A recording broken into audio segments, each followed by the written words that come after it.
chegamos aqui para a nossa revisão. Vamos sem perder tempo, né, professor? Para a nossa revisão da aula 46.2. Joga lá no quadro. É isso aí, vamos lá.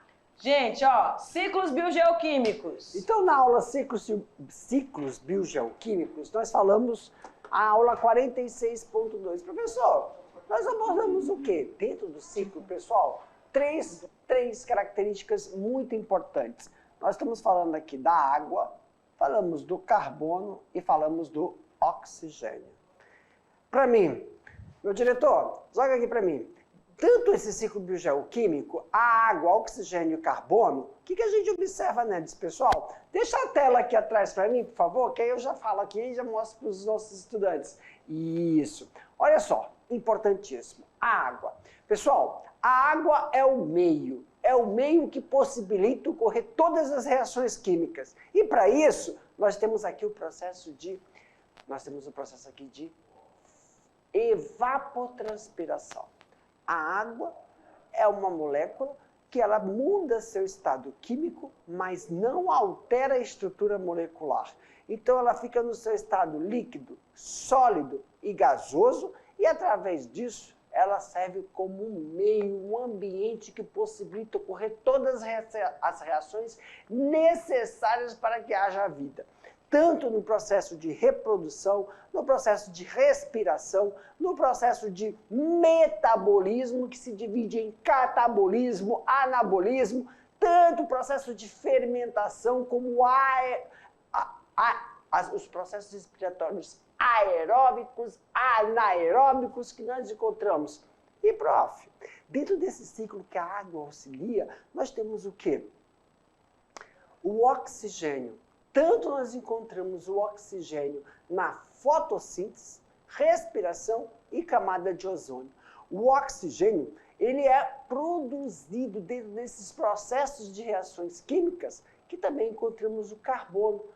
Importantíssimo para quê, professor? Importantíssimo no processo de decomposição, respiração e combustão.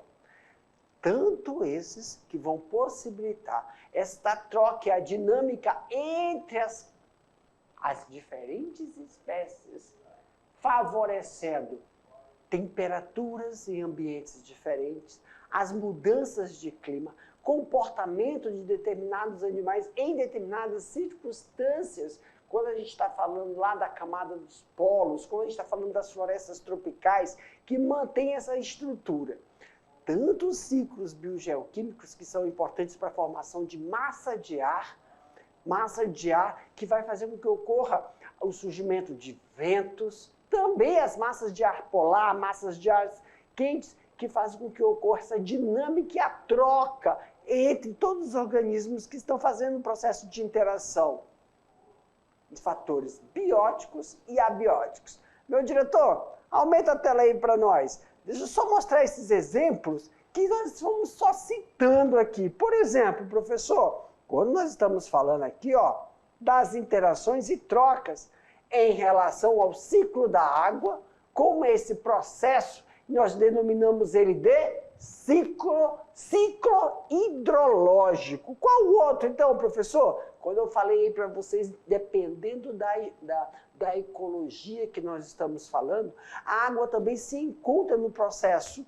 sólido ou líquido, ou no seu estado de vapor, que proporciona o clima ou a qualquer outra alteração que possa ocorrer, pode afetar no processo de desenvolvimento ou a morte de uma espécie. Aqui nós mostramos também para vocês não só o ciclo, mas também a introdução quando a gente fala sobre a emissão, né, das fábricas, respiração das plantas, a fotossíntese, a importância do ciclo do carbono em decomposição de organismos, não só a de nitrogênio, carbono, oxigênio e dióxido de carbono, mas o potencial do desenvolvimento da vida em determinadas regiões. Meus queridos, para mim, meu diretor, pode deixar aqui atrás mesmo a tela da atividade? Isso. Galerinha, agora eu vou deixar vocês aí, ó, fazendo as atividades de vocês. Façam com calma a atividade, respire aí um pouquinho, tá bom? Daqui a pouco o tio volta para corrigir essas atividades com vocês. Tchau, tchau.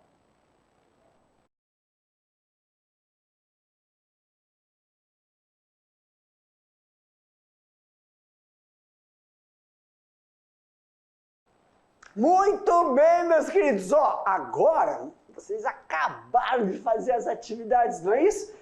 Professor, misericórdia, professor. Durante a atividade eu fiquei com dúvida em algumas coisas, eu não sei se eu acertei. Don't worry, agora é a hora que nós vamos fazer o quê? As correções. E durante as correções nós vamos deixar a tela aberta aí para vocês. Vamos ler a pergunta, vamos mostrar a resposta e o que pode acontecer? Você pode ter usado só descrito. Você descreveu uma coisa e esqueceu de colocar o termo. Aí você aproveita e coloca o quê? Em parênteses. E aí o que a gente faz quando são questões fechadas, professor? Não se preocupe de novo. Questões fechadas a gente vai falar por que a alternativa A está correta, por que a alternativa B está correta. Mas professor, por que você está falando a gente? Porque a Tabita eu botei uma mordaça nela para ela não falar agora e só vai falar na leitura das questões. Vamos.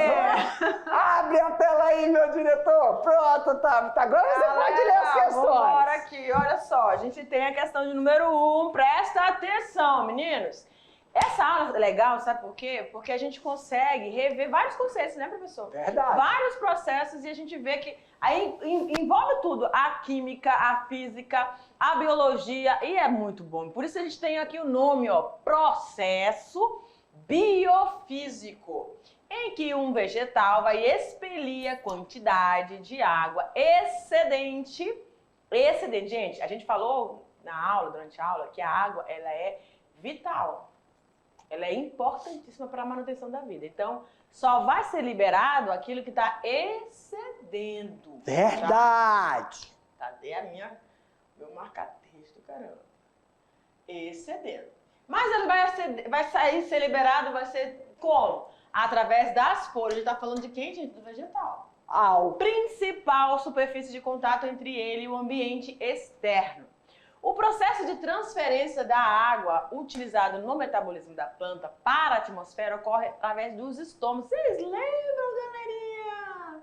Dos estômatos, da cutícula. Lembra aquela película que impede, né, essa saída, liberação? Porque a água ela é absorvida lá nas raízes, é conduzida até as folhas para que o processo fotossintético aconteça. Então essa cutícula ela vai impedir que ela saia rapidamente, porque ela está em contato com a energia solar, que vai absorver, né? Aí a gente tem os estômatos, que é aqueles orifícios na parte inferior das folhas que tem esse controle que vai abrir e fechar para a liberação desse gás, né? E eliminação desses vapores na forma de gás, né? Gotículas de água. Das transformações físicas da água sofridas durante o processo, conhecemos como ciclo hidrológico ou ciclo da água. O texto vai se referir o quê? Eu acho que... Vamos ver, né? De que o texto está falando? Sobre o processo de evaporação, sobre o processo de condensação, sobre o processo de precipitação, infiltração ou de transpiração. Então, a gente tem aqui um organismo vivo. Qual é esse organismo vivo, professora? Vegetal. Esse vegetal está eliminando, expelindo, tá? Então, quando a gente envolve um organismo vivo, a gente poderia aqui você se confundir com dois processos, evaporação e transpiração. Mas a gente está focando um organismo vivo. E esse organismo vivo vai ter sua interação com o meio. Então, a gente está falando do processo de transpiração, tá bom? A água sobre as superfícies, né, no caso, ou seja, um rio ou no oceano, você vai ter o processo de evaporação.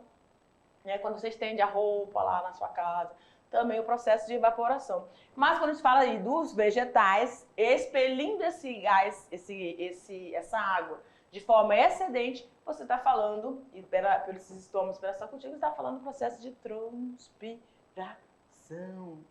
Ok? Vamos para a nossa questão de número 2, professor Jeff. O carbono é um dos elementos químicos mais abundantes no universo. Está presente nos organismos vivos, mortos, em rochas. participa de diversos processos que envolvem os seres vivos, além de construir as moléculas orgânicas e manter o planeta aquecido. A única alternativa em que o carbono não contribui é... Opa! Não, durante a aula a gente falou que ele é importante para... Tudo. Agora tem, então, alguma coisa que ele não participa. Vamos ver. Né? Vamos lá. Combustão, camada de ozônio, não, camada de ozônio, decomposição, efeito estufa ou respiração. Interessante. Faço ideia qual é a resposta. Alright! Vamos lá, então. Você tá reflexivo?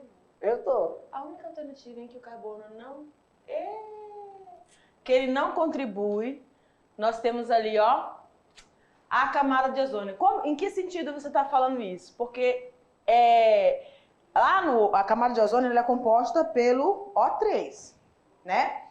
Ele vai participar do efeito estufa porque ele vai fazer, juntamente com Agora outros eu acho que eu gases, já entendi. juntamente com outros gases, ele vai permitir essa manutenção da vida no ambiente. Cadê meu celular? Tá, agora... E aí ele vai, então, controlar essa temperatura do planeta. Da combustão, ele também vai fazer presente. Você pode falar, professor Jefferson. Tá perfeito. Pode... Não, você ia falar, fale aí. Agora eu entendi. Mas então, gente, o único processo, tá? De que ele não vai estar contribuindo diretamente é na camada de ozônio. Tá bom? Tá bom. Olha lá. O oxigênio é o elemento mais abundante na superfície da Terra. Estando disponível... Assim, na superfície, porque quanto mais você sobe, menos oxigênio. Estando disponível na atmosfera, na água e na crosta terrestre. É capaz de reagir com quase todos os elementos químicos. Em especial o carbono, formando o monóxido de carbono ou dióxido de carbono. Realiza a combustão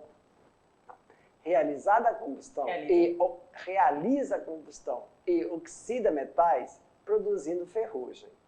Cite uma das 3 importâncias do ciclo do oxigênio. É indispensável à vida, pois praticamente todos os seres vivos o utilizam para a respiração, excetuando os seres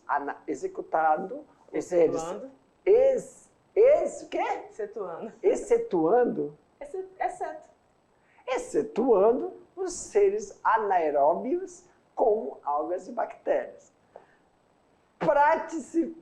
Participa também da fotossíntese, processo em que as plantas produzem os seus alimentos, atuando juntamente com o carbono. 3.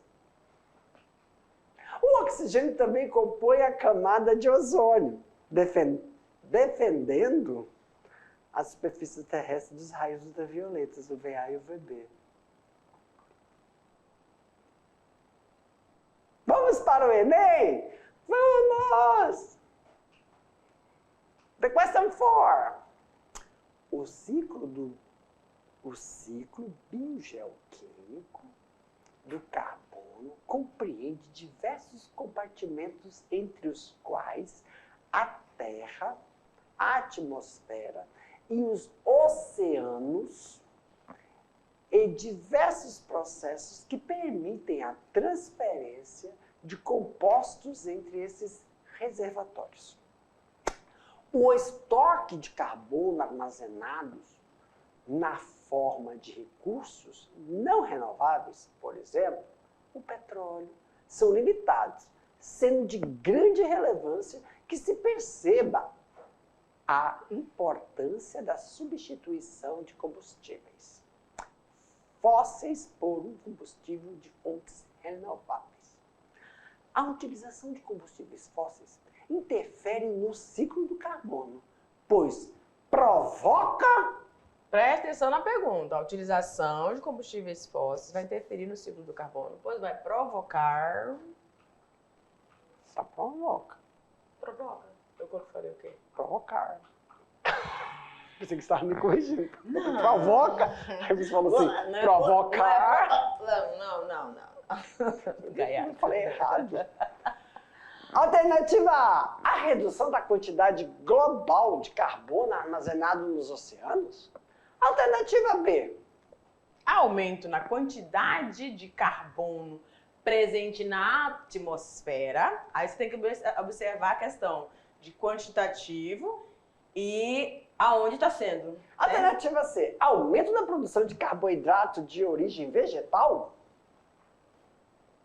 Aumento da porcentagem de carbono, como está repetido aqui, tá? Não, aumento da Isso porcentagem aqui- de isso aqui carbono não- contido isso na aqui não. Terra. Isso Ah, aqui tá tá. repetido. Alternativa E, redução na taxa de fotossíntese dos vegetais superiores. E aí, pessoal, qual a alternativa? Nós estamos falando da questão da importância desse carbono, CO2 aí, presente em relação a esses componentes fossilíferos, né? Presentes aí. Então, nós estamos detectando a questão não da redução, mas do quantitativo, ou seja, do aumento desse carbono, não no oceano, não contido na terra, ou seja, seria no solo, enfim, e nos corpos vegetais, mas sim na atmosfera, tá bom?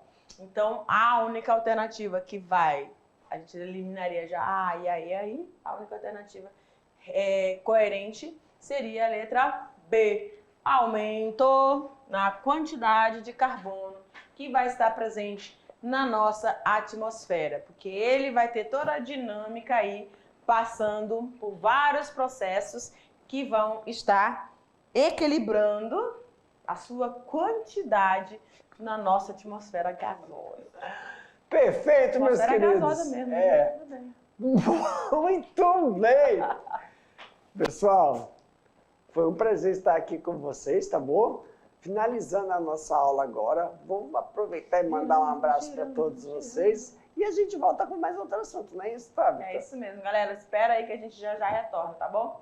Beijo no coração. Tchau, tchau.